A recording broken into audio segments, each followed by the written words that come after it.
Yes, hello, family. This is Clarence Miles in the community. We'd like to welcome y'all to our show today.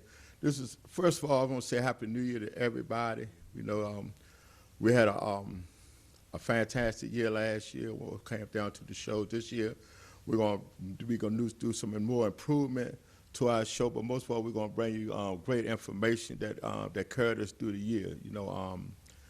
We at the historical Langston dwelling. It's a historical community, one of the second older housing complexes in Washington, D.C. And I'm here with a good friend of mine, Corey Knight. He had a Hope Project to help with the reentry, just for some other things. He's an entrepreneur. He a man of commitment, having opportunity to help brothers that's inside the institutions and just as well as on the outside of the institution. We spent a lot of time working together. Spent a lot of time as a friend, but most of all, we spent a lot of time of helping people in the community, and that's the dedication that I get from him. But all in all, we're here this day to just want to pass on some information, but just as well let you to get to know this young man because here's a young man that's in his community that's doing great things, for the community, for those who, like I said, for ex-offenders, for those who family with children, family with incarceration, but most of all, he's doing great leadership over there in the community in Ward 8. And I'm not going to say a lot about what he's doing because he can do that himself, but I just want to give you an introduction and to introduce you to Corey Knight, the Executive Director of Hope Foundation. There you go. Thank you. Yes, So thank you. that's all good. That's all Go ahead, Corey. So just give us a little introduction of yourself and Okay. how it is. Well, again, Corey Knight, Executive Director for the Hope Foundation Reentry Network. It's been a wonderful journey, right? And when I came downstairs, I remember this like it was yesterday, because it was a long time ago, and that's when I was really getting into reentry in the beginning steps. And you took me in, and we've had conversations, and worked with some other people and aligned this project, man. And I just kind of sat and just kind of took everything in, because I'm a good listener first, right?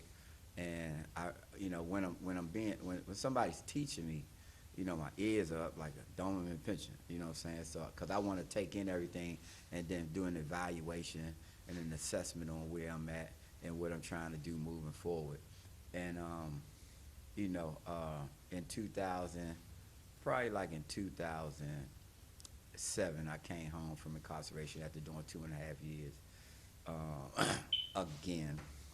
And then, kind of got into the hip pockets of some of my predecessors in other areas of my life, because I had some other things going on to me that I really had to address. And then just kind of building, just kind of building and building. I've never seen where I'm at today. I never seen this coming, but to go back, growing up in Southeast, shoot, man, that's just kind of trying to survive. That's it. Mother didn't had too much. She was working, paying bills. My father wasn't doing too much. He was trying to hold on. He had a couple of problems himself. They was married. We had a dysfunctional household. And we lived through that. What happens in the house stays in the house. Bringing home and just going outside with all that baggage, going to school in the 7th grade with a lot of baggage, trying to just kind of medicate to how I was feeling back then. And I didn't know that, back then somebody introduced me to some White Irish Rose. You know what I'm saying? Man, we drunk some White Irish Rose, you know what I'm saying, and Cokie 900 and Cokie 800. And what that did for me at that time, man, it took that, whatever I was thinking about when I left home, it took it away. You know what I'm saying? And so I began to dig more and more, and then I'm like, dang, back then, you know, and I can even go, you know, back because I was introduced, you know, I come from a line of family of alcoholics. Let me just say that, right? And I was introduced to Budweisers and, you know, saying Lauren Browns and, you know, saying that was always in the bottom of the refrigerator. We was around in Simple City, you know, where my grandmother lived at, because my mother took me over there and dropped us off in the summertime. And that's where I kind of picked up all my behavior. God dang, I picked up all that stuff. My Uncle Gary was selling weed. You know what I'm saying? Back then, I'm sorry to call your name out. Yeah. You know But look, I was laughing because I done a lot of work over in on Benaterra, Simple City. They call it Benaterra now. Right. But the thing about it is why they call it Simple City, but it was so simple to go down the hill to get stuff and come back. But go ahead. So you grew up and say, okay, you grew up and say, so I can understand. Yeah, you know? man. Yeah, you know, and just kind of running amok, man, just running around, having fun. How I go see, you know, the regular things and the blue light, red light parties and the waistline parties. The stuff that young people do. Yeah, we was having fun back time. then, man. I'm telling you, it was having fun, man, and just smoking a little weed. Back then, it wasn't bothering us like it was. And then, cause I just kind of went from neighborhood to neighborhood because I had family all over the place. So I was uptown, you know what I'm saying, in Northwest, and I was over there on L Street with my grandmother over there, my father. So it's right to say you was citywide. Oh, my God. So I kind of picked up all of these, these traits and behaviors where, you know, even a dressing style from dressing like a couple of guys from uptown, you know what I'm saying, and my fathers and my uncles. And, you know, my father had a gang back then called the Mamas. You know what I'm saying? It was a long time ago, man. I'm down with that. He was the captain of that joint. So, you know, just kind of picking up these bad behaviors and, you know, and just following traits and being influenced by things that I thought was okay, right? And that's kind of how I got to where I was at. So, you know, after, getting introduced to drugs and then going to the Go-Go's and being introduced to Dust, Love Boat, PCP, you know, powder cocaine, the whole nine, you know what I'm saying? I kind of explored everything except dope, you know what I'm saying? Because my father did it all. You know, my father did that back then, so I didn't really want to do it because I seen what it did to him. But don't even worry about it. I know, took care of all that for you. Yeah. You follow what I'm saying? I took care of all that for you. Yeah, so, man. Yeah. You know what I'm saying? But my father was a really great guy, man. He taught me, you know what I'm saying, some good work ethics, you know what I'm saying? He was a bricklayer, construction worker, you know what I'm saying? And he took care, you know what I'm saying, his business when he was working, even though what he was doing, but he took care of his business. He took me to work. He put us to work, put me and my brother to work. Had my first paper route, the Washington Post, the Washington Star. Had the cot tied to the gate, you know what I'm saying? Got up early in the morning. I worked for a living, you know what I'm saying, at a real young age, right? Got a work permit to work at the McDonald's over there by the FBI building. You know what I'm saying? 9th Street. Yeah, man. You know, and I never had a summer job because I worked a real job all my life. Right. Man, But you know, let me say this: when you say work a summer job, right? Yeah. So a lot of kids work with me in the summer job, Right. but they don't feel like the summer job is a real job. Right. But what I always tell them, I never seen none of y'all turn that money in when it's time to get paid. You see what I'm saying? So it is a real job, just really, that job that you might want. Yeah. You know, so you worked at across you from the FBI. Yep, I did, man. And then I worked at the Pavilion, you know, and I got a love for cooking at a young age. I'm a certified chef now. I've been, you know, a cook for probably about 23, 24 years. Yeah, you definitely can cook. Yeah. And I worked at the Rayburn building in the Capitol, you know, for a couple of years, and then went to Marriott, and then I worked at Holgate's and Philip Flagship. So I kind of scour around picking up these, you know, good traits of being a hard working. That made your lifestyle transform. Yeah, it did. But man, in 95, 96, man, it took the turn for the worse. Things started to spiral out of control. You know what I'm saying? Because I lost my way with drugs and alcohol, and it spiraled out of control. And I was a manager for Mrs. Field Cookie Store and some other places, and I was really, I worked at the Hex Warehouse. I worked, man, but I worked for a habit. Right. You know what I'm saying? Like, I wasn't working to pay bills and take care of my family and all that. I worked for a habit. Right. And it kind of took me out on a downhill spiral, man. And I ended up in jail, man. Ended up in jail. You know, that became a habit. You know, going in and out. When of you jail. say, going in and out, that's what you mean by habit. habit. Okay, that, yeah. that became a habit. You know, Yeah. 1901 D Street and E Street was a habit, man. 'Cause I went to jail. You know, came home after 40, you know, 4 months or 6 months or a year, 9 months. You know, going in and out of jail, man, like it wasn't nothing. But back then, you know, I was influenced. That was a badge of honor. And I'm going back to how, you know, saying we were influenced without being influenced, because, you know, people were older and coming home from jail, and they were talking, yeah, man gets coming home, you giving them money and putting clothes on, you know what I'm saying? And that was kind of high and flashy back then. Yeah. And so when we picked it up, you know, nobody really, this is the thing, Clarence, this the serious part. And I talk to my young guys over at the Department of Corrections now, man. Right. Nobody gave us a disclaimer. Right. Nobody told us, man, like, if you do this, man, you can suffer this can happen to you. Right. Don't nobody get disclaimed. They Right. glorify it, you know what I'm Right. saying? And so my goal is to you know, educate people with the disease of addictions, and the disease of addiction is just not about drugs. So we got to just take the drugs out, you know what I'm saying? We addicted to a whole lot of things that we make bad decisions for. You know, and so that cycle begins for so many young people, because now they left alone. They got to survive, you know what I'm saying? They got to go through, you know what I'm saying, their own world problems. Then, again, I know how they feel, because when I used to leave out the house, my mother, you know, and my father was fighting at that night, and plates were busted, you know what I'm saying? And things, the house was a wreck, and, you know what I'm saying? And you know, God rest my mother and my dad's soul, because, you know, I can, you know, freely share about my journey, because it's in my book as well. I ain't finished writing it, but it's also in my book. But I you know, I talk about all the weight of the world that I was carrying, you know what I'm saying, and not knowing what to do with it, because we don't go to therapy. Right. We don't have, we got it, but we wasn't Right. educated to say, you know what, let me go Right. and sit down with somebody. Yeah. You know what I'm saying? Talk And this thing out. Talk this thing to over. somebody. Yeah. You know, when somebody get killed in our neighborhoods or our schools, We keep you know, stepping. yeah, we just, you know, so and so got killed. Yeah, I heard. Man, what you doing tomorrow? It's just it's like a blank Business as statement. usual. Right. Yeah. And but when you go to these other schools, man, they shut the whole school down. They take them to the gym. They got a whole lot of therapists in there, and they comforting these people, man. You know, so I see the difference of, you know, what it looks like from both lands. You know, but you know, 2007, man, I came home, you know, with a plan, man, and I was sick and tired of being sick and tired, man. And I got in touch with some people like you and Courtney, and I can call, you know, Courtney name out. He took me on his wing. He had a cleaning business back then. He ran a nonprofit.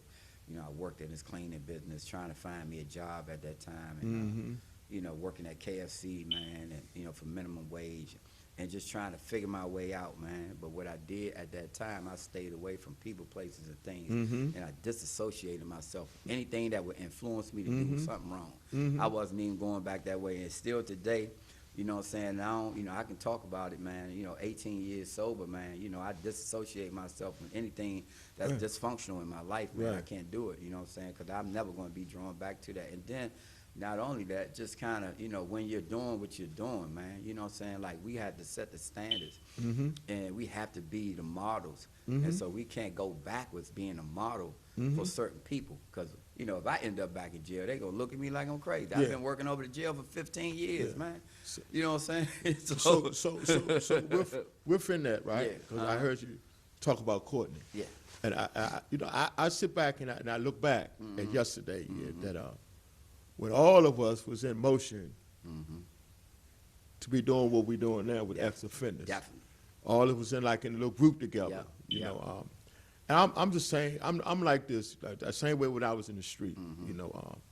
I had so much other stuff that I wanted to do. Right. I just couldn't maintain one spot. You follow what I'm saying? Right. Because I do reentry and all that, but I just don't do it. I just don't like. Yeah. You know what I mean? Yeah. But I commend people like you, him, and a few other people that's continue on working in that field to help not only individuals but the city as a whole. Yeah. You know. So basically, I just want to say that because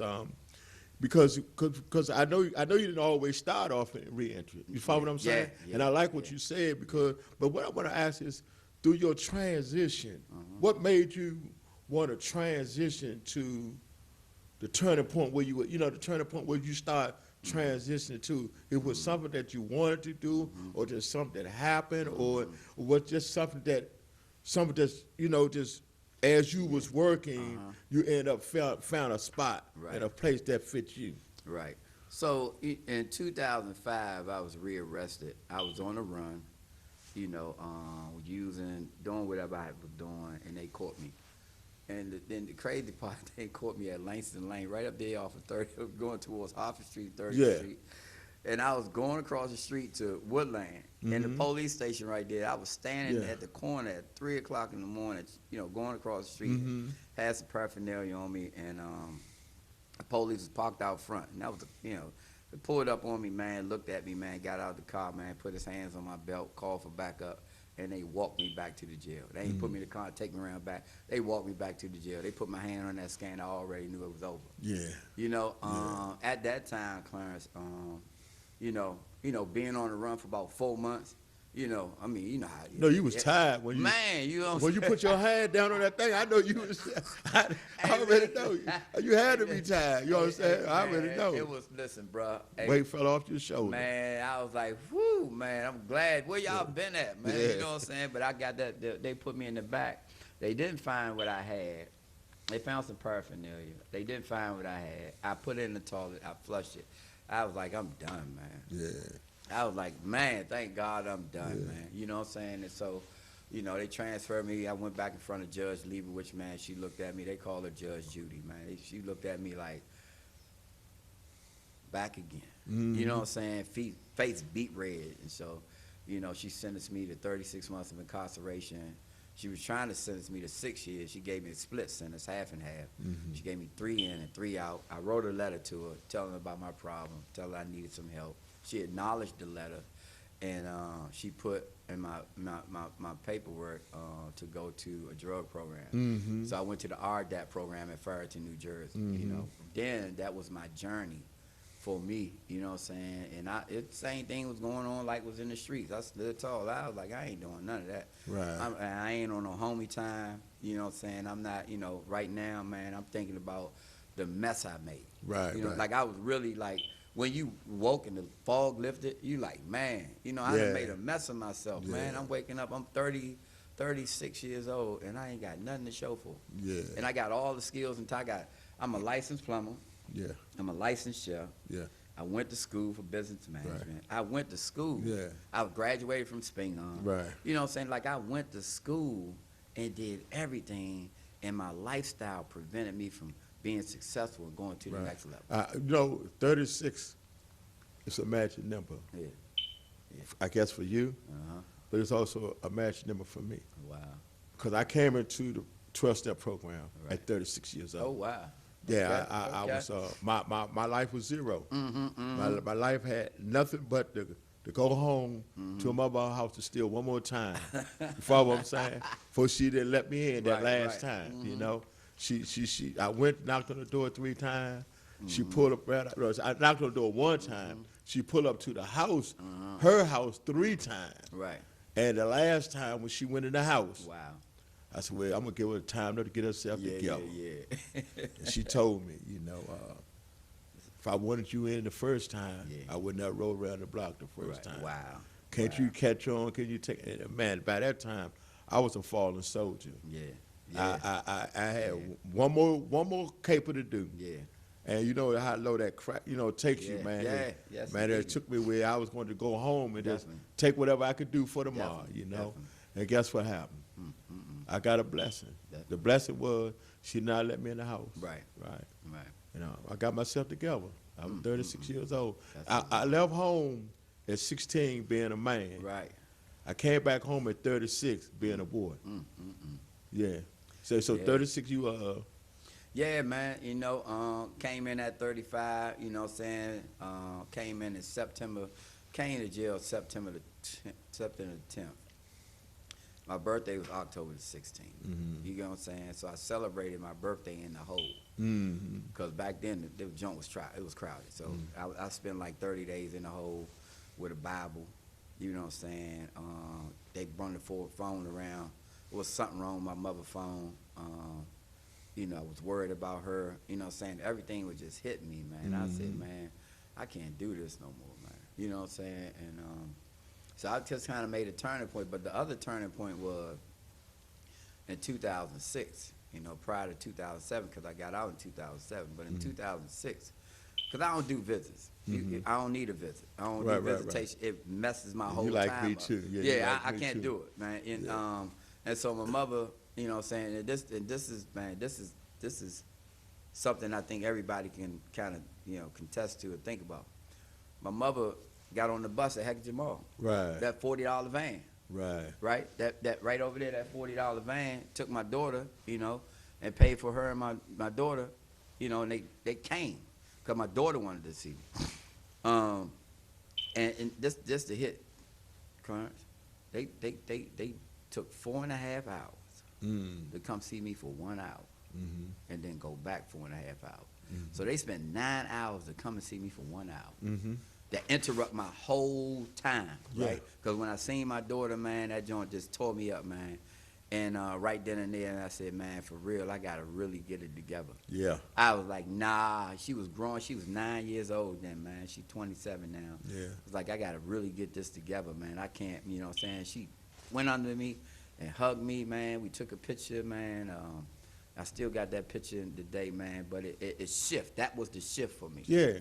I went in the cell, man. I screamed, tore the cell, tore my bed down. Was on the third bunk, pulled the bed down. I was hollering, I was screaming, man. I was mad as a mug.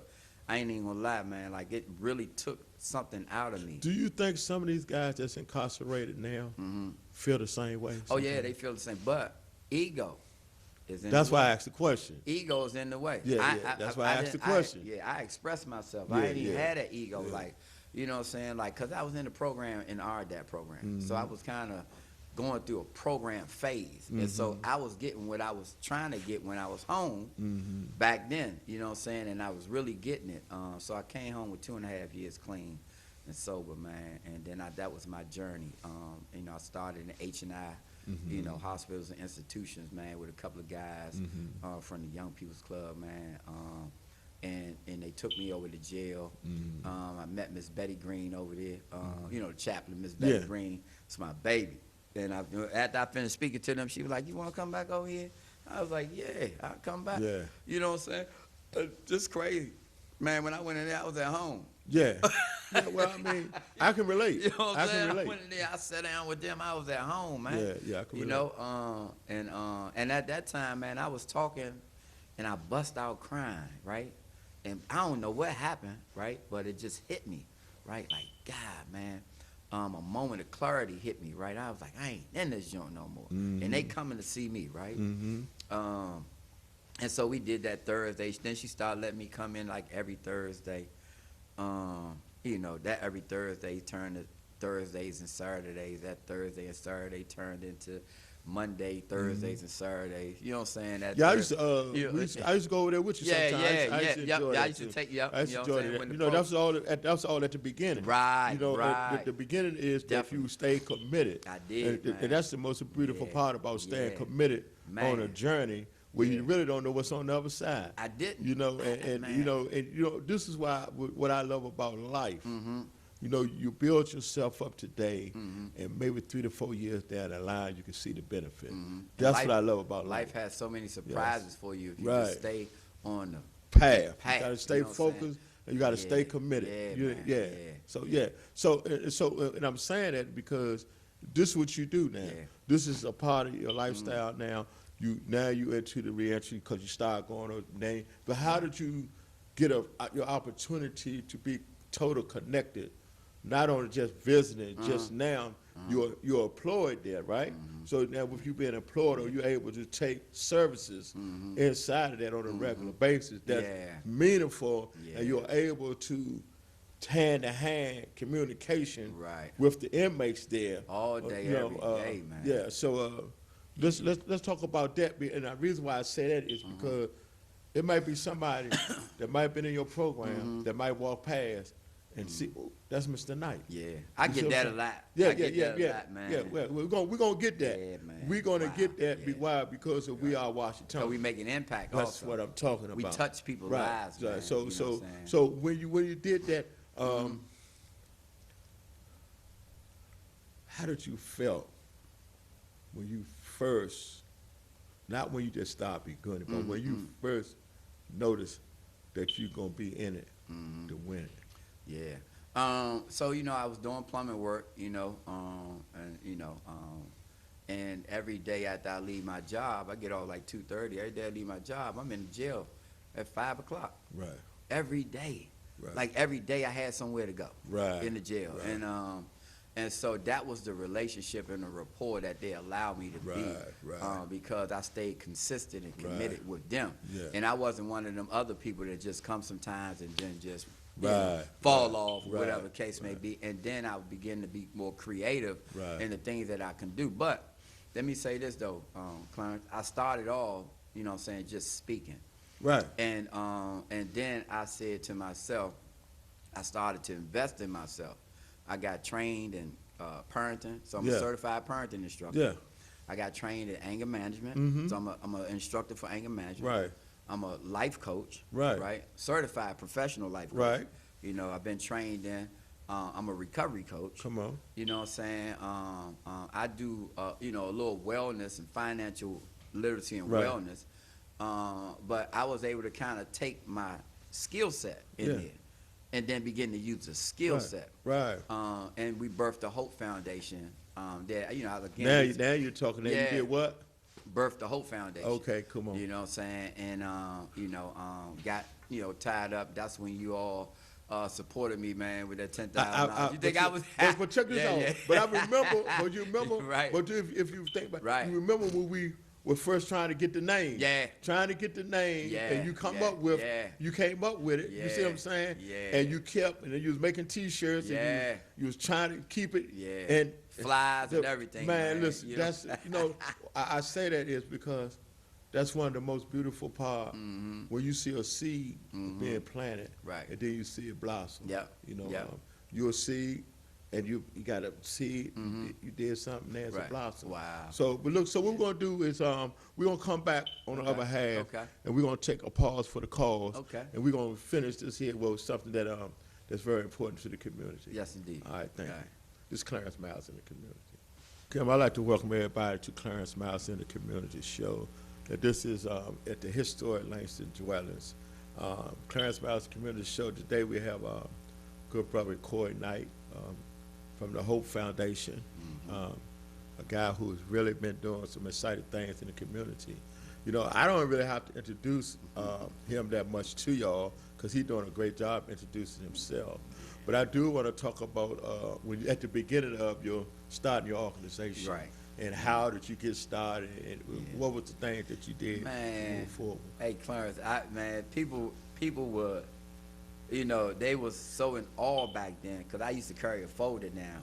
I used to carry one folder, and it had a couple of one-sheeters in it. Yeah. About, because I was trying to figure it out, put, about what I do or whatever the case may be, and I had that one folder, and then I started pulling stuff off the internet to kind of work on it. That's I used to what's practice at home before I even go in there, so I would know what I'm talking about. Right. I ain't just come out here and try to do it on the fly. Right. And so, then, the Hope Foundation was, birthed, and, we connected, what I'm saying, in so many different areas, because we, again, we in so many different spaces together. Right. And so we connected, me, you, and the young lady, connected back then. And, y'all had some things going on, and y'all brought me in. Y'all had a grant, and I remember like it was yesterday, we was at her house, and y'all filled out the grant, and then you wrote a check for me. Yeah. Yes, sir. You wrote a check for me, because man. you was one of the 4 people that I said, well, look, why not? We know why not? Yeah. It's because Yeah. let me tell you something. She did something for me Right. that allowed me to do something for others. Right. She did something for me, and she said, Clarence, this is what I want you to do. Right. If we got 4 other organizations or 4 people that we would like to donate, you pick the 4. Yeah. and then you take the rest. Because she donated $10,000 to my organization. Right, right. But in order for me to do my $10,000, I had to give money to 4 other organizations. Right. So that was a win-win situation. It You was. one It of the was a beautiful recipients thing, man. of it. That was you a know? beautiful thing, man. And then she gave us an award. Yeah. That was kind of like my first award. You and the jail, the volunteering. Yeah. 'Cause I was a volunteer at the Department of Corrections. I started off. It got Yeah. me a badge. I couldn't believe it, man. I had my badge. I was looking at the back like, Yeah. man, I got a badge. You know what I'm saying? Yeah. And so I was able to walk around the jail freely. You know what I'm Right. saying? It was like, man, everybody was looking at me like I was crazy. But like, boy, you back in here? Right. You know, and they looking at me because they used to seeing me in that orange jumpsuit Right, or that right. blue jumpsuit when CCA was happening. But that $10,000 I invested in myself, Clarence. Right. I didn't spend no money on me. Right. I took that money and I Right. got my 501c3. Yes, she did. And then I took a course. You know what I'm saying? I took me a training and a course. You know what I'm saying? That would support my skill set. Right. Because I wanted to be more intellectual and articulate what I Right. was speaking on. Right. So I was. You want to talk like you had Toastmasters. Yeah, you know what I'm saying? I really Yeah, wanted like to do Toastmasters, Toastmasters, but I ain't like really that. had no time. Yeah. When they was doing it at UPO. You know what I'm saying? They was doing right. Toastmasters at Yeah, UPO. yeah, But yeah, I took it from there, man, and got my business license. That's what's I happening. became a registered agent. That's what's happening. I had my nonprofit corporation. I built a what's board. That's what's happening. You know, I was able to be solidified as a certified nonprofit. Come on. You know what I'm saying? Yeah. At that time. Yeah. And that was at that time. was big. It was especially big. for me. It's still Yeah, big. yeah, It's yeah. still I was, big. I was able to certify myself as a nonprofit, and then, shout out to OBSJG back Yeah. in the Yeah. days. You know what I'm saying? They found out what I was doing in the jail. They called me downtown, and they gave me another $10,000. Right. Right. I took that $10,000. I'm getting emotional now, right? Cause It's man, all right. Yeah, I'm saying because it's hit me, right? Yeah. It's hit me You know hard. why it's hitting you? Yeah, because you earned it. man, You I earned it. worked. You put your work in. You put committed, and you I tell everybody. I say, Yeah, I tell everybody, you're a very committed person. yeah. I seen you growing. When I was over in Right, Northwest or right. Legion Park, you Yeah. came over there. From that time, I seen your commitment. Yeah, yeah, See, yeah.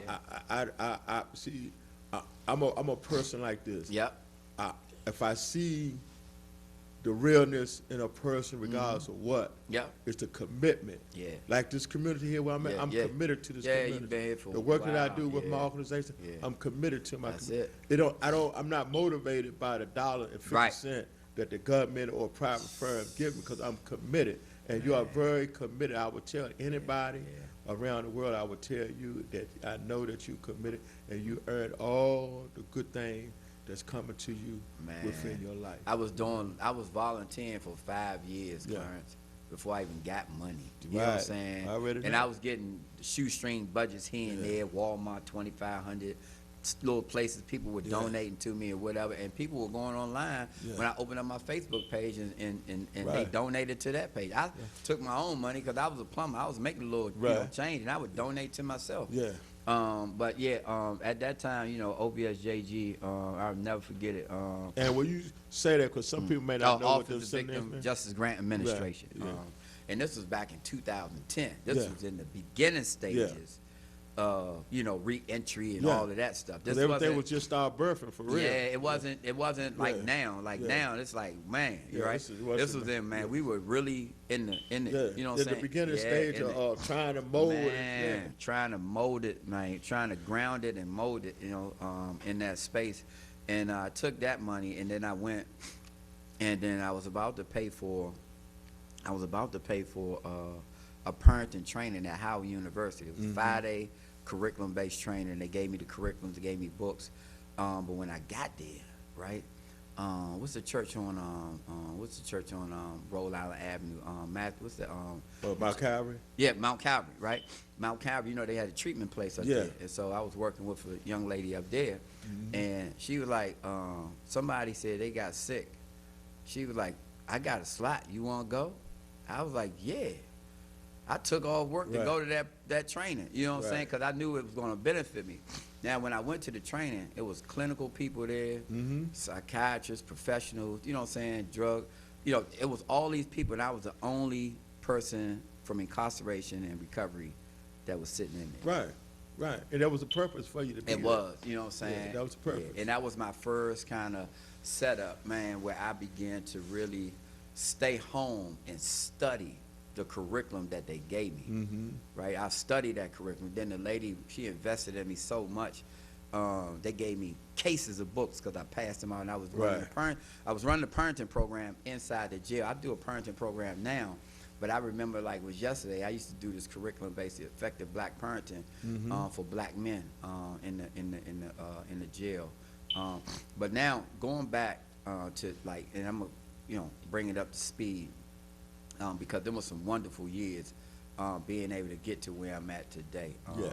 You know, today, man, I have a staff of like 9. Mm-hmm. We're a partnership with the Department of Corrections. Mhm. They have the Ready Center. We have office space at the Ready Center.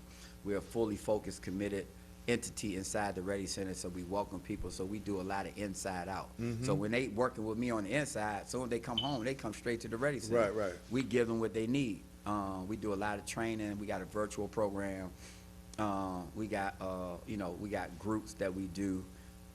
We got partners.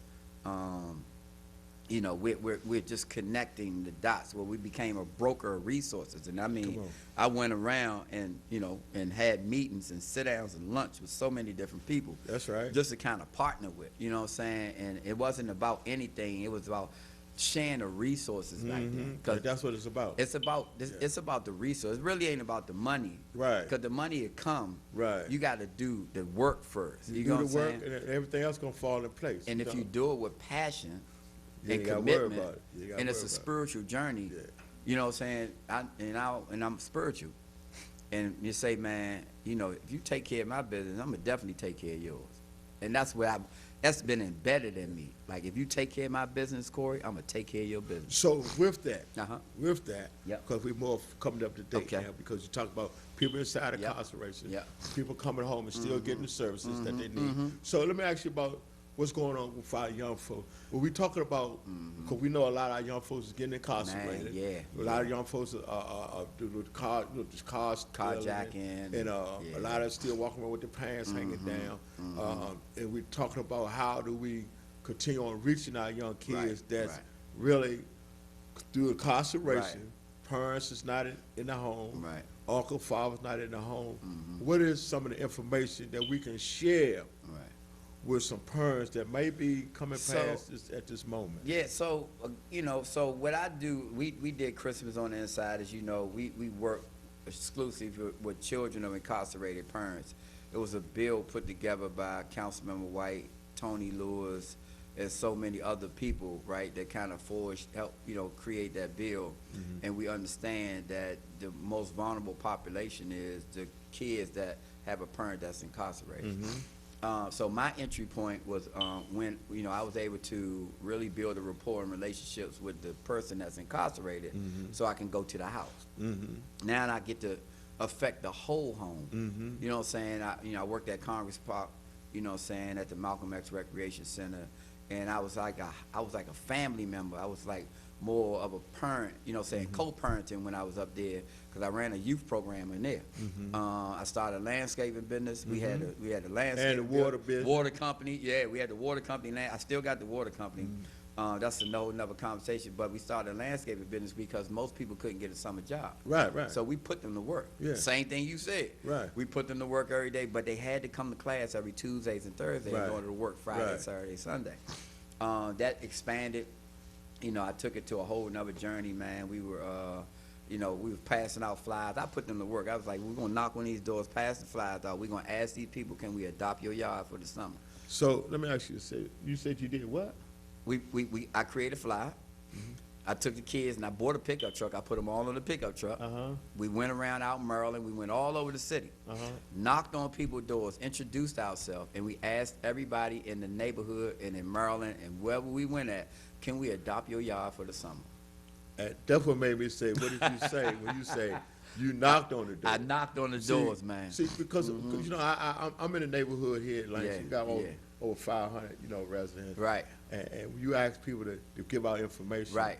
I keep telling them, you got to knock on these doors. Right. You got to stop on every door, because even if they don't come or receive the information, at least you know that Least you you did knocked it. on Yep. the door. At least you Definitely. know you dropped You the flyer. can't be scared, man. Right, You know what I'm there saying? you So, go. and again, back then, when I was young, you know how you remember you had to list your candy, Yeah. selling candy? Yeah. I had to go all over the neighborhood and knock on people's doors. You Right. like to buy some candy from me? Right. I was hustling back So then. so they said, and this is what they told me, the same energy Right. that I used when I was in Right. the street Right. is the same, Same energy I have to energy. use with my nonprofit or with my Man. program. There you go. And I recognize, that's why I had to say to stop. Right. Because somebody needs to know that you have to be committed. Yeah. You see what I'm saying, to the Yeah. cause, because our young folks today, they need to see how committed you Right. are. Yeah. Our young folks need a change of direction. You know, our young folks are not able to get the village. Right, right. We have to right. get the village back Right. into our community. Right. And we have our village seems to want to not pull together. Man, bro, if I can Go if ahead. I can say one thing, man, when I was in Congress Park, I can go anywhere around Congress Park. 'Cause you Right. know how Congress Park is. Yeah, yeah. I can go anywhere because they vetted me. Right. They was like, that's Corey. You know what I'm Right. saying? I was going driving around. They knew my car wasn't no. Right. They ain't thinking I'm sliding on them. I'm pulling up. Right. But this is the thing. See, I was able to connect to the families, connect to the mothers. I was able to support these kids in schools. Now, the program I had in Congress Park, didn't nobody go to jail, didn't nobody die. They graduated from college, they went to the Army, they went to work, some of them had kids, you know what I'm saying? That's success. And they didn't get affected by Right. gun violence. Right. You know what I'm saying? But, you know, lo and behold, Malcolm X closed. You know what I'm saying? And we lost the spot, man. You know, and that happened. But now, going back into the jail. Yeah. Yeah, I work with a diverse population. I work with men, women. I work with everybody. But I do have 2 units. I got the Wyoming unit, which is the Young Men Emerging unit. And I go in there, I do this program called Ready, Set, Grow. You know what I'm saying? Because, you know, the goal is to coach and mentor them and coach them up and get them ready. Because now, this is the hit, to get them ready to do their time. Because some of them got to do time. They This gotta ain't do like, some this time. ain't no, this ain't How no. much time you talking about? Man, some of them got to do 12, 15 years. Yeah. Like, I've been in there for so long, and I see them come back from court with their head down, or they don't want to get up, you know what I'm saying? And I got to let them have their space. But the next day, I'm like, look, come on, man. Like, Yeah. you here now. Yeah. We ain't gonna let you get caught up in the Right. funk. Like, now, it's an opportunity into for a you to learn. depression. Now Get it's an into a opportunity. depression. What now? And I always say that this is my thing. This is my theme with them. Where you see yourself at in the next 5 years? Oh, I gotta be locked up. Nah. Where do you see yourself at in Yeah. the next 5 years? Yeah. Not being locked Locked up, yeah. Because you can still be out of prison. That's right. Create the lane and the life that you want while you're in there. Because now, when I was incarcerated, I read a whole lot of books. I didn't read no street knowledge, Right. street books and all that. I went to the library, put my You ain't headphones read on. Daughter Gold. Nah, You ain't read man, no nah, Daughter. nah. I read The Idiot Guide to Building a Better Business. yeah, You know what I'm saying? Like yeah. books like that. Yeah. But I was telling them how I was reading because it changed my mindset. It took me Yeah. somewhere else. Yeah. I said, go in there and get educated. Take up all the training, all the classes you Right, can that's do, what I tell so them you can today. pull yourself away from making bad decisions. Yeah. The person that makes a bad decision is not educated. Right, right. Or they're not educated to the bad decision that they make. You know what I'm saying? And, Yeah. and that's it, right? Yeah. And so we know a lot of times people make bad decisions based on how they feel. It's Right. emotional. It's Right. emotional driven. Right. Right? But now if I got the tools, you know, just like me, you know, again, I go back to being able to work with these young guys. I work inside CDF in the jail with them, and I got these When you young say guys. CDF, what does that mean? A central detention facility. Okay, cool. And I work over there with them guys, and man, some guys over there got time and everything, but when they come, they can't wait for Tuesday Yeah. to come to group. Why they can't wait till Tuesday? Because that's when I had group. Okay. At 10 o'clock in the morning. So they can't wait to come to group, man. So you mean to tell me when Tuesday comes? Yep. It's one of them things. I'm gonna wake up in the morning. Yep. And Get I know ready. I got something good coming. That's it. Yeah, that's that's- it. You that's know what's what I'm up. saying? And but this the thing. When I get up, I walk around the whole junk and I hug everybody. That's what's up. Man, come on, get that. Yeah, I break the that's tension, break that ego. Nah, and now they already know So me. let me ask you something. Yep. Even though you know, by our time people incarcerated, do you ever get to a point where you think that anything could happen as a possibility, or how do you draw the line between what you call love and hate, or do you ever feel like these one of them days that Tom ain't really in the right state of mind? So I'm glad you said that, Clarence. The first thing I do is a check-in. Yeah. Scale of 1 to 10, how you feeling, man? Yeah, How you feeling, bro? I'm gonna check in with you first. yeah, Man, I'm a 2. All right, so we're gonna come back to you. Let me get everybody else. I want you to get your thoughts together, because we're gonna bring you up from that 2, at least a 5. right. You know what I'm saying? Right. Then we probably start laughing or whatever, you know what I'm saying, whatever the case may Right. be. My man say, man, them old pumpkin seeds too tight on his feet, and they bust out laughing. Right. He's like, you know what I'm saying, he might be going, he go to a 5. He's like, man, thanks, man. He be like, man, Corey, I'm just going through it. Just one of Yeah. them days. Now, Yeah. I know it'd be a lot of them days for most of them, right? And I'm not biased, you know what I'm saying, to their situations, because I'm more loving and caring and nurturing to them, Right. right? And so if I got to sit down and just talk to them and just kind of talk them off the ledge sometimes, I'll sit there for another 20, Right. 10, 15, 20 minutes if I have Yeah. to. I'm going to talk them off the ledge. They be like, man, because then they know 2 things about that, you know what I'm saying, they know about me. I'm going to come in this mug every day. Mhm. I'm going to be with you. Mhm. I'm gonna love on you, you know what I'm saying? I'm gonna educate you, you know what I'm saying? Like, I'm gonna Yeah. educate you, right? Yeah. I'm gonna give you all the resources that you need, you feel me? To take you to the next level outside of the prison. Now, I say this to say this. The book I'm writing is called, I can use the title, you know what I'm saying? The Prison I Built. Okay, okay, That's the book I'm writing. okay. The that's Prison cool. I Built, That's right? cool. Because I made my own self-made prison Right, before I right, even right. went to And prison. that's why I got you. But yeah. when I went to prison, I became free in prison, Right, and then I was able to take all of this energy and these skills, right. and you know what I'm saying, and go where I needed to go. So, let me ask you something. So, if a person is trying to reach you, the Hope Foundation, what do he or she have to do? Public information, man. Everybody got my number. When you say public, okay. 202-437-3360. You know what I'm saying? And where y'all located at? So you know, I got a space at the 1231 Goodhoe Road. I got an office there. I also got a space at 3640 MLK at the Ready Center. We're about to open up a cafe and a training Right. development And what's center. that all about? What's that all about? So right now, I got the old cleaners on Goodhoe Road. And I'm, you know, going through the stages And, you know, you got the old clinic from Good Hope Road, right? across the street from the meth clinic. Right. But what I'm saying, before it was a meth clinic, it used to be Firestone. Yeah. You know what Yeah. I'm saying? Yep. Firestone for Yep. the old town. Right. That's, you know what I'm saying? So cross you from there. So Yeah. you open up the cleaners, Yeah. and you get ready to remodel it, and you Yeah. get ready to make it what? So I'm getting ready to remodel it. In the front, we're gonna have a grab-and-go sandwich shop. I'm creating a sandwich shop. In the back, we're gonna do catering. You know what I'm saying? I got 2 classrooms. I'm gonna do culinary in one classroom, do workforce development in the other classroom. The goal is to bring people home from prison and circulate them straight into our training program. That'll alleviate some of them barriers. We want to support them in every area in their life and educate them. But I also want to give them a skill set so when they go in the kitchen to get this food handler's license and they get certified as a manager or whatever the case may be, I can send them around the corner to Busboy and Poets. Right. I got partners in Safeway. I can send them to Yeah. Safeway, you know what I'm saying, in the deli, in the, Right, you know what I'm right, saying, the yeah. different places. Yeah. So I have all of these partnerships Right. that I can kind of circulate, you know, people, you know what I'm saying, Right. in my community, because again, it's about building relationships. And so we're growing and thriving in Ward 8. Right. You know what I'm saying? Kitchen Savage, Darrell, you know, Right. has Kitchen Savage, you know, and some other restaurants around the corner that's looking for talent. Yeah. So why not build a training component in our neighborhood to train up and train these people out? You know, so that's kind of what the goal is. And that is the goal. That's the goal. Kind of. Yeah, It you're is right. the That's goal. what the goal You is. know, and you know, I come out. A lot of people don't know. I grew up all over the city.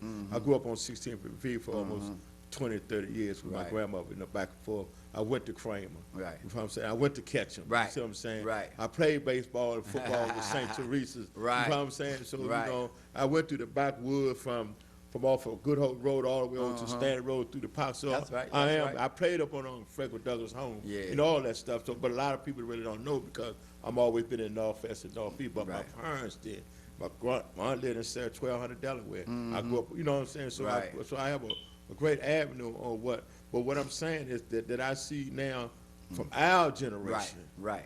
When I see people like yourself who's invested and giving back to the community, who is invested and not taking from the community, but most of all, giving yourself Right. to those who is less fortunate.